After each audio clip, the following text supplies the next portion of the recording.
Hello guys, and welcome to a review of Kill the Bad Guy. So Kill the Bad Guy is a game created by X-Key, I think I've got that right, hopefully, who are a French developer, and it's a physics-based puzzle game stroke murder simulator. Woo! Okay, sorry.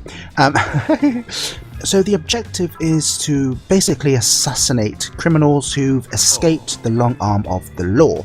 And you do this by being as discreet as is non-humanly possible. And when I say non-humanly possible, I'm talking about the fact that you can control things using an invisible arm, or should that be hand? So, it's all weird. So basically, only the causal effect of your actions will encourage either the target to be killed or encourage them to run off in absolute terror.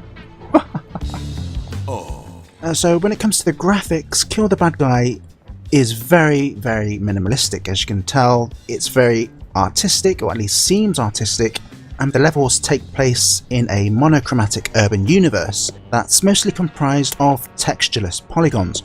Now, while initially this is what draws the player in, you do eventually realise that there is no discernible purpose for this graphical style. I mean, by comparison, if you look at Jet Set Radio, which is based on Japanese urban street art, or even Okami, which uses the paintbrush as part of its gesture system. All of these had a specific reason, raison d'etre, should I say, for employing that particular style of art, whereas this has no reason whatsoever.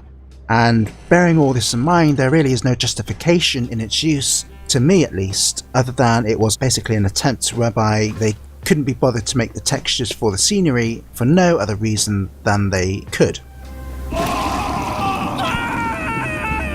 It's also detrimental for another reason that I'll go into later on.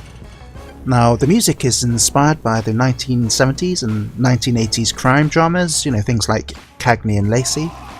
Is it Cagney and Lacey? I think it's Cagney and Lacey, yeah. And also, it features some hip-hop as well during the menu screens.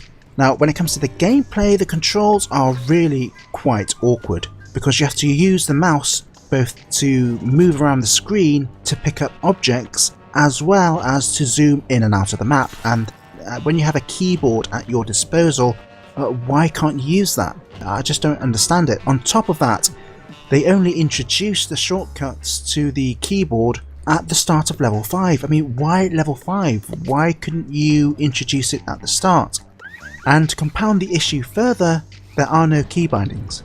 And whereas I automatically started trying to use the WASD keys, I couldn't use them whatsoever. It's weird, you know, the control scheme is really, really weird.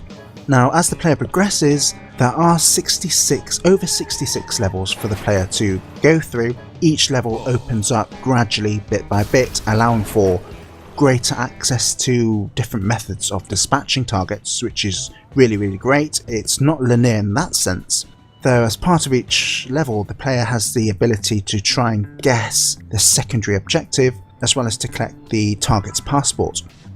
Now, the player can also acquire, once they've killed the target, or if they manage to kill the target, to pick up the target's tooth.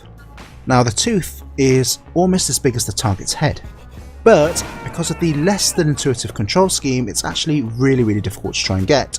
While we're on the subject of the tooth and the passport, while there is limited replay value when it comes to replaying the level in order to try and acquire these, once you've completed everything on that level, there is really no incentive to go back to that level. So in the long term, the replay value is virtually non-existent.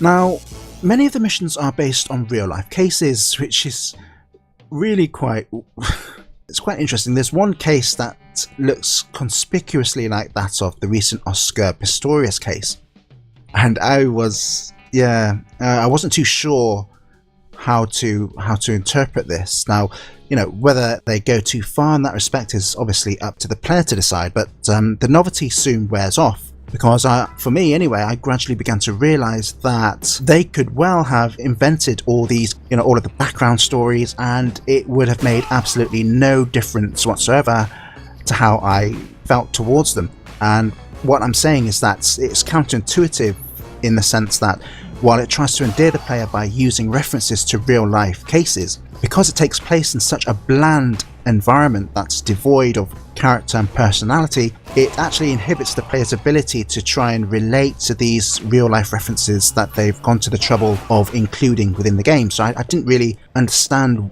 why they had these two markedly different things within the one game that were basically at total odds with one another. So yeah, I mean, even though there's over 60 levels to explore, this lack of personality actually becomes detrimental and is a burden because it becomes boring, basically. You know, you see the same guys. Yeah, I mean, there's different cases. Yeah, this guy's done this guy's done that. They're all guys as well, by the way. I mean, guys aren't that bad. Glasses can't commit crimes or anything.